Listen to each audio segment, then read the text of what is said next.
diskusi kita Tanah Mama, saya serahkan kepada Mas Seno mungkin 10 menitan. Ya, saya kira kalau film dokumenter itu biasanya debat pertama adalah ini suara orang dalam atau orang luar. Selalu itu, ya, nomor satu. Misalnya kalau orang luar ya pasti lebih kurang jujur ketimbang orang dalam, bukan begitu, ya, bukan begitu. Itu hanya hal-hal yang sering menjadi perdebatan dan tentu penontonnya juga bisa memilah, ya, memilah. Artinya kalau kacamata orang luar maka cara kita melihat pun begini, seperti itu. Dan saya kira sangat penting dalam film ini perhatikan kalau film dokumenter di TV misalnya itu selalu ada usaha untuk menggiring penonton, ya, dengan narasi. Inilah wamena, inilah kemudian dihakimi semua, ya. Lihatlah bagaimana suami itu seperti itu misalnya. Di sini tidak. Jadi saya kira sutradara cukup berhasil ya untuk mengungkapkan apa yang ada di sana gitu. Cuma pasti penonton bertanya-tanya, ya, seberapa jauh ini didirect, gitu kan? Seberapa jauh ini memang begitu, ataukah ya ada skenario disuruh-suruh dan lain sebagainya, gitu ya. Tapi karena ini dokumenter ya kita punya asumsi tidak seperti itu, ya. Pikiran itu ada pasti. Jadi seberapa jauh diarahkannya, gitu. Seperti itu. Dan problemnya apa membuat film seperti ini? Ya, ini kan tampaknya lancar, tapi saya kira kok tidak seperti itu. Ya. Yang keliru, yang apa segala macam, ya. Oke, segitu dulu. Terima kasih. Saya serahkan kemudian yang kedua kepada Ibu Monik Susman, Direktur Reuters WPF Indonesia. Pasti banyak yang bertanya-tanya kenapa kenapa boleh ada, bukan maksudnya apa biasanya ya, apalagi ini Papua sensitif gitu kan, ini maksudnya apa ya gitu kan. Dan tapi juga selain itu bagaimana komentar Ibu terkait dengan film ini? Terima kasih. Ya, bagaimana komentar saya mengenai film ini? Saya kalau lihat film tentang Papua atau dokumenter,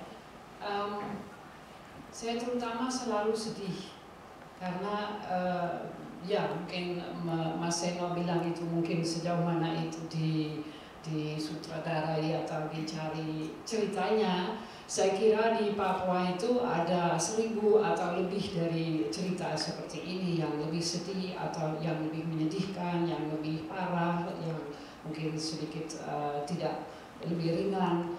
Dan saya juga sering kerjasama dengan orang di Sorong, dan saya dengar baru tadi pagi saya juga SMS-an, dan ini benar-benar bisa terjadi. Jadi mama-mama di Papua sangat-sangat sibuk dengan mencari makan, mencari uang sedikit untuk menghidupi anaknya, dan bapak-bapak itu punya kesibukan lain atau sama sekali tidak membantu seperti suaminya Halusina ini.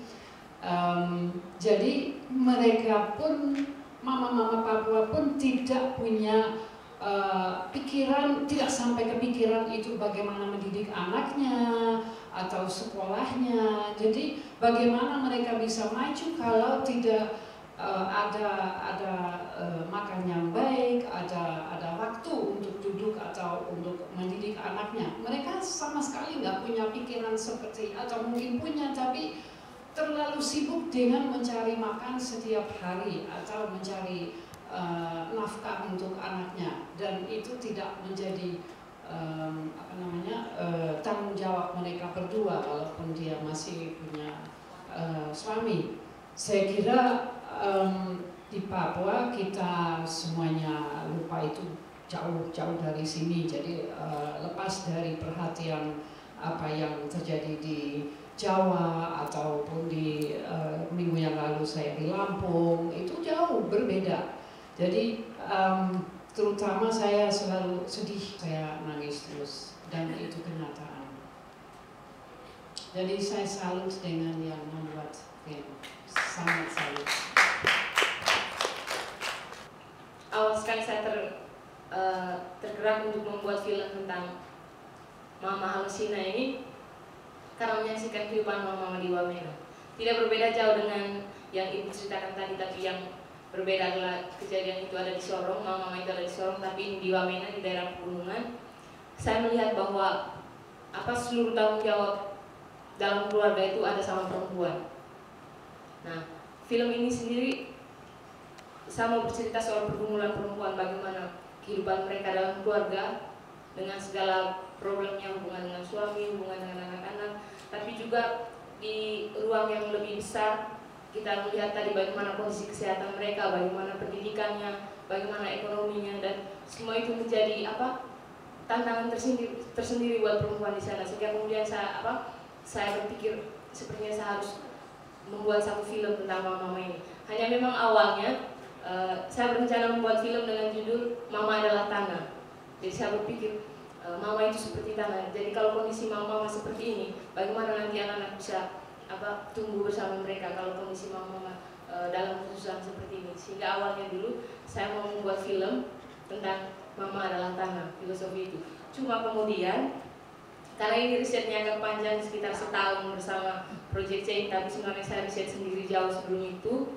Nah, selama proses riset itu tiba-tiba saat saya berkunjung kembali ke kampung dan berkunjung kembali ke kampung mama yang suaminya itu, kemudian mereka bercerita bahwa mama sudah pindah ke kampung yang lain. Saya panik, bagaimana cerita saya padahal sudah disetujui oleh Project Change gitu. Karena memang awal saya tertarik dengan mama ini karena mama ini sebenarnya dukun beranak di kampung. Jadi ceritanya tentang bagaimana dia membantu mama-mama yang lain, tapi juga soal kehidupan perempuan di kampung. Jadi awalnya seperti itu. Lalu kemudian ceritanya berubah, mama pindah ke kampung lain karena dia mencuri dan dia kena denda di kampung. Lalu saya kemudian diskusi karena kita riset terus dan selalu komunikasi dengan tim yang di Jakarta. Lalu kemudian mereka bilang itu juga menarik gitu. Sehingga kemudian kita karena kejadian itu lalu kemudian berubah jadwal syutingnya, dipercepat dan akhirnya film ini bisa selesai. Tapi kemudian jika pertanyaannya bagaimana pendekatannya, banyak orang bercerita bahwa bikin film di Papua itu sulit. Orang sering menolak, bahkan di foto pun minta bayar.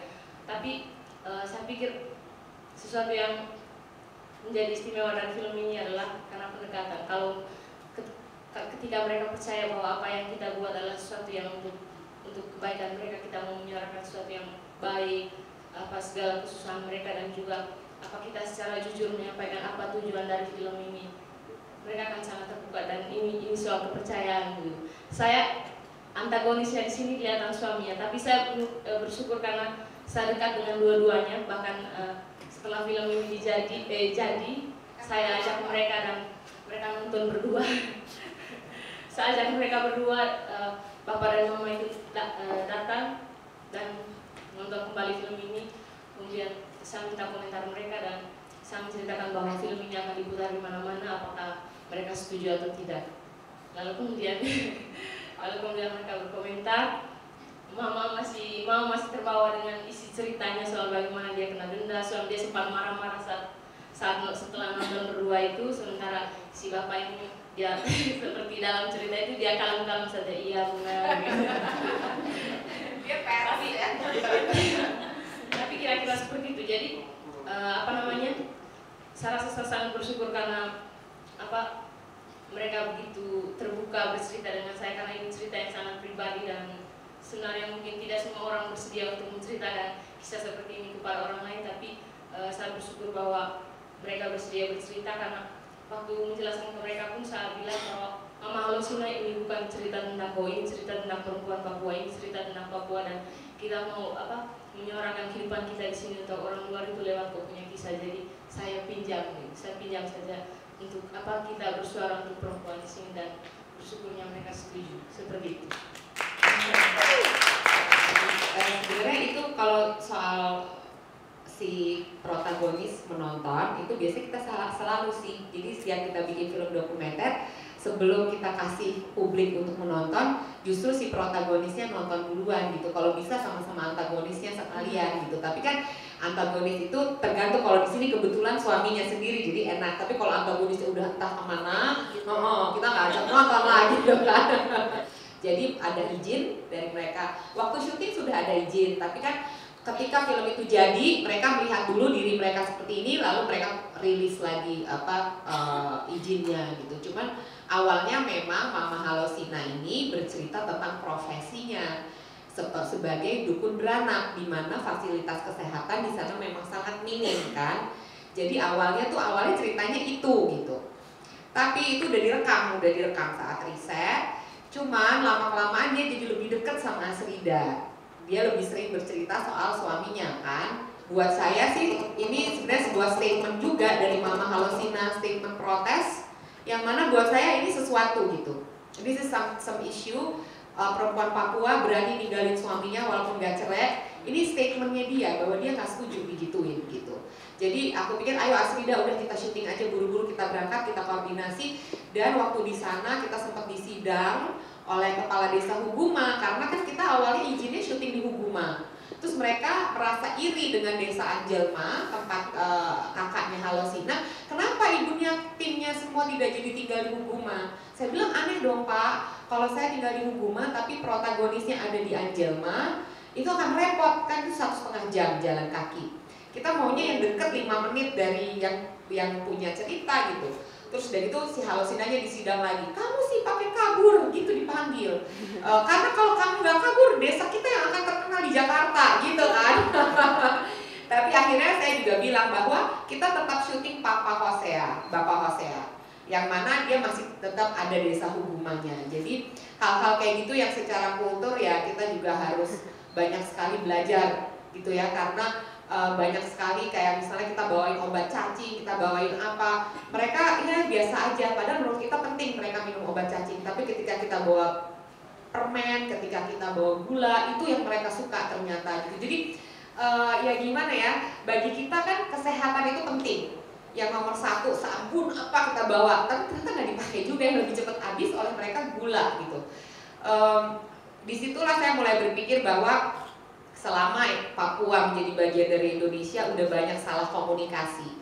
There has been too much miscommunication, sehingga kita sampai berpuluh-puluh tahun kita benar-benar masih belum mengerti mereka, sehingga konflik demi konflik terus snowballing karena itu gitu. Jadi saya pikir gak apa-apa, ini film yang sederhana, kita nggak ngomongin soal TNI atau apa gitu ya, tapi pokoknya this is a basic problem yang memang apa adanya, yang juga kita nggak nyangka akan terjadi. Dia akan kabur, dan bahkan sampai sekarang pun dia masih belum mau tinggal sama suaminya, padahal suaminya belum mau balik ke desa Huguma, padahal suaminya sudah membukakan lahan sesuai dengan janjinya. Itu aja, dia benar-benar different character sih, unik lah ya si Mama Halosina ini, berani dan unik gitu aja nih. Di sini saya hanya ingin menambahkan 2 hal terkait film Asri. Itulah sebuah realitas kehidupan kita di Papua. Yang pertama, saya ingin menambahkan satu pertanyaan yang tadi disampaikan Pak Seno, bagaimana hubungan keluarga atau hubungan seperti apa di sana. Kami orang Papua, orang Wamena pada khususnya mempunyai hubungan keluarga atau hubungan kekerabatan yang sangat baik. Kita punya sebuah falsafah kehidupan, yaitu hidup bersama. Dan kalau Halosina dan iparnya sedang bertengkar untuk soal ubi, di sana kalau itu punya ipar saya atau punya istri saya, punya teman, bukan teman, tapi yang penting bagian dari keluarga saya itu adalah milik bersama gitu. Cuma nilai-nilai itu semakin hilang, nilai-nilai itu hilang. Jadi kehidupan di sana orang dimanjakan dengan uang, akhirnya mereka sudah harus berurusan sampai ke kantor polisi, menuntut segala sesuatu dengan harga uang. Itu yang pertama. Terus yang kedua, saya ingin menggarisbawahi apa yang disampaikan Mbak Nia soal salah komunikasi. Kalau Mbak Nia kemarin ke Wamena itu sudah sekitar 50 tahun lebih, itu sudah sangat tua. Pemerintah masuk di sana, tapi kehidupannya seperti begitu. Dan kalau mau dibilang soal salah komunikasi dengan pemerintah sini, saya agak kurang setuju. Mungkin lebih tepatnya ada proses pembiaran yang dibuat di sana sehingga kehidupan di sana kelihatan bahwa orang terkesan bahwa sangat terbelakang. Mungkin dari saya itu saja. Terima kasih. Selamat sore. Nggak bisa percaya bahwa ini tuh bagian dari Indonesia dan ada di masa sekarang gitu. Buat orang yang Jakarta banget kayak aku yang gede dan lahir di Jakarta tuh yang kayak it's quite unbelievable buat aku ya. Terus satu hal yang aku lihat karena aku juga dibesarkan secara Katolik, di situ kan ada gereja Katolik. Ini waktu itu aku udah pernah tanya ke Tania dan Tania belain. Aku kesel banget sama gereja Katolik loh. Sudah nonton film itu, udah tahu penduduknya miskin, nyuri ubi, kenapa juga harus harus kasih ubi? Orang itu setengah mati buat nyari ubi itu, kolektor harus kasih ubi. Terus aku tanya gini sama Teteh, ini apa ya kerjaan gereja Katolik di sana ya? Kok masyarakatnya miskin banget, nggak punya pendidikan tentang kesehatan sampai yang paling basic sekalipun. Terus sama apa ya kerjaan mereka berpuluh-puluh tahun di sana? Terus Teteh waktu itu belainnya gini, mereka kan yang ngajarin orang-orang kok pakai gereja nggak ya? Oke, terima kasih. Ya, terima kasih. Ya, saya pikir itu pertanyaan banyak orang, kemana gereja gitu? Kemana gereja untuk umatnya yang sedang menderita seperti itu? Dan untuk teman-teman satu seperti Dorcas dan kita juga sering mengkritis itu. Kenapa gereja seperti ini? Ada satu misionaris orang Jerman, bukan orang Jerman, orang Belanda. Dia sudah tua sekali. Dia juga mempertanyakan itu. Dia sendiri pastor yang sudah begitu lama ada di Wamena dan bergumul bersama dengan orang-orang di sana. Dan tapi hari demi hari kita menyaksikan bagaimana bahkan di dalam gereja pun orang Papua ini terpinggir gitu. Kita kalau di Papua ke gereja-gereja dalam kota, gereja di kota-kota, kita lihat orang Papuanya hanya sedikit. Makanya kita agak malas pergi ke gereja di kota, mungkin ke yang di kampung-kampung karena gereja juga tidak membaca itu sebagai persoalan gitu. Jadi kalaupun gereja bekerja, dia lebih kerja personal, kerja perorangan, entah pastornya, entah orang-orang tertentu yang ada dalam struktur itu. Tapi kalau untuk yang secara sistem begitu bekerja, saya pikir tidak. Banyak juga, kadang juga misalkan soal kasus-kasus penembakan respon gereja juga, apalagi sekarang semakin hari semakin melemah gitu. Kita lihat sendiri tadi bagaimana cerita si mama ini itu kan sangat kelihatan. Jadi gereja berperan tapi lebih ke perorangan, bukan sistem yang bekerja. Sehingga memang akhirnya banyak hal yang kemudian gereja sendiri di sana itu kan orang Papua dulu sebenarnya, orang Bamenas itu aslinya itu mereka sangat mandiri secara ekonomi. Jadi di adat itu sudah ada orang siapa yang mengatur, siapa yang memimpin untuk membuka kebun, siapa yang akan dulu karena dulu ada perang, ada kepala suku perangnya, ada kepala suku kesuburan, semua yang ada di pemerintah sekarang, ada di gereja sekarang sebenarnya dulu di adat itu semuanya ada. Siapa yang mengatur hubungan dengan leluhur, hubungan dengan alam, semuanya ada.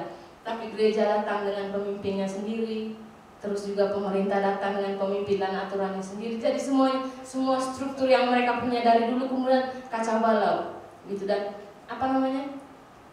belum lagi pendekatan baik dari pemerintah maupun gereja yang sebenarnya tidak sesuai dengan budaya mereka seperti itu, sehingga kemudian tidak berjalan beriringan. Umatnya jalan lain, pastornya jalan kemana, program masalah umatnya apa, program-program gerejanya apa, sehingga ini pun gereja di sana itu sebelum pemerintah masuk, gereja Katolik sudah masuk di Wamena. Tapi ya seperti ini kenyataannya. Jadi kadang kita datang dengan pikiran seolah-olah kita lebih tahu apa yang benar. Dan orang luar itu termasuk gereja ya gitu. Tapi sebetulnya kita tidak tahu apa tentang mereka itu karena cara-cara pendekatan yang dalam tanda kutip katakanlah arogan gitu ya. Gitu. Ya misalnya soal yang paling sederhana soal baju tadi. Buat kita telanjang. Gitu. Buat mereka pakai konteka itu sudah semuanya, sudah sempurna berbaju. Gitu. Ya, jadi ada nilai-nilai yang buat mereka tidak ada masalah, mereka tidak butuh apa-apa. Nah, pertanyaannya kemudian apakah mereka akan kita biarkan seperti itu segala macam, ya? Jadi saya kira cara kita memperkenalkan ya, bahwa ada dunia lain yang mungkin lebih lebih menarik dari desanya gitu, itu tidak bisa dijelaskan seolah-olah percayalah pada kami, kami bawa jalan terang gitu kan. Nah, saya kira mereka juga punya satu ini mereka sendiri ya kosmologi, ya semuanya yang lebih dari cukup gitu. Juga saya kira tentang tentang kesehatan, cuma itu udah hilang atau kita nggak kenal lagi, tapi itu pasti ada karena mereka sudah ribuan tahun di situ dan pernah sakit gitu kan dan sembuh dan ada yang namanya obat gitu ya gitu. Jadi seberapa jauh kita mengenal mereka sebetulnya itu ya. Jadi bagaimana membangkitkan ya revitalize apa yang mereka punya dan kepada mereka sendiri, dan bagaimana mereka sendiri yang terangsang untuk bangkit gitu. Ini banyak dilakukan oleh banyak terjadi ya di tempat lain yang memang ada bahaya di situ ya, antara kita itu meracuni gitu kan dengan hal-hal yang kita anggap baik dan benar gitu, padahal ya mereka memiliki dunia sendiri yang justru kacau karena ditembus di ini semua ya, digembur begitu rupa dan kehilangan diri mereka sendiri juga gitu. Nah saya kira pendekatan ini ya mesti lebih lebih tahu diri, lebih sabar, lebih seperti air meresap lah gitu ya. Jadi itu deh. Itu sebenarnya kita tinggal menjadi penghubung langsung aja ke mereka gitu, karena kita kan cuma pembuat film, bukan membuat micro kredit gitu kan. Jadi kita menjadi penyambung aja. Tapi kalau misalnya yang di sini sih khususnya Mama Halusina dan teman-teman, kalau kayak hari ini misalnya mereka titip noken ke Asrida. Mereka titip noken mereka, kan mereka setiap hari bikin noken, ada di luar. Mereka titip, ini tolong jual lah di Jakarta. Ya udah kita jualan di depan, tolong belilah gitu. Maksudnya it's just a gesture dari orang-orang yang nonton di Jakarta. Buat mama-mama ini dapat tambahan karena mereka ada tulang punggung ekonomi, misalnya kayak gitu. Mungkin nanti siapa tahu ini bisa jadi lebih besar, noken bisa diekspor, ya kan, jadi stylish, dipakai orang-orang. Lihat dong, Asrida aja pakai ini, I think it's so fashionable. Coba beli Asrida, bagus banget, dia kan keren kan, noken dari mulai size kecil sampai gede, gitu ya kayak gitu. Tapi kita cuma bisa tukar pikiran aja. Kalau misalnya ada yang mau nge-grab, boleh gitu, kita tukar pikiran. Siapa tahu ketika membuat film ini memang sudah ada rencana lebih panjang. Enggak sih, cuma rencananya pokoknya yang penting cerita ini keluar dulu gitu. We just want to let the story out gitu. Nanti biar gimana, nanti kita perlu kerja sama sebanyak-banyaknya dengan orang-orang yang dengan keahlian yang berbeda soalnya gitu. Akhirnya mau nambahin? Sebelumnya saya mau tanya, ini kalau rilis ini maksudnya komersial atau komersial. Jadi saya sebenarnya karena durasinya udah feature, terus saya tulis surat ke 21 dan Blitz, saya bilang ini saya tiba-tiba bikinnya feature nih gitu, dan saya kasih klipnya berapa, terus kalau misalnya bisa dicoba di bioskop bisa nggak? Sebenarnya kalau dari saya sih cuma ingin orang Indonesia biasa nonton dokumenter, karena terakhir mereka nonton dokumenter itu Jalanan ya, yang mana cukup menjanjikan lah untuk dokumenter. Dan abis Jalanan kayak 6 bulan gak ada film dokumenter lagi di bioskop, takutnya mereka udah lupa bahwa ini di bioskop tuh bisa ada dokumenter loh gitu. Kalau sensor gimana? Udah lulus, alhamdulillah gak ada yang dipotong. Bagus. Jadi gini, saya belajar dari FFP kemarin ya.